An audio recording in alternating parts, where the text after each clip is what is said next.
Samantala, umalma si Leyte 4th District Representative Richard Gomez sa mga banat sa kanya kaugnay sa bumigay na flood control project sa lalawigan.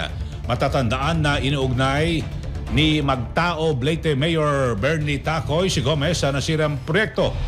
At ayon kay Gomez, tila may media spin umano o na ginagawa ang kanyang mga kritiko para iugnay ang kanyang pangalan sa kontrobersiya.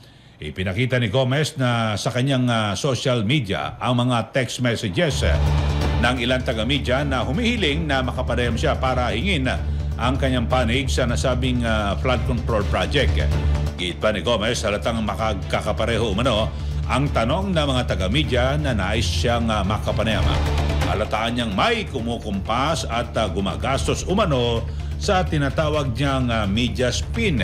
Pero batay sa mga ipinakitang text messages, hinihingi lang naman ng mga taga-media ang pahayag ni Gomez para malaman din ng publiko ang kanyang panig at kailangan kasing marinig ang magkabilang panig sa anumang isyu para sa patas na pagbabalita.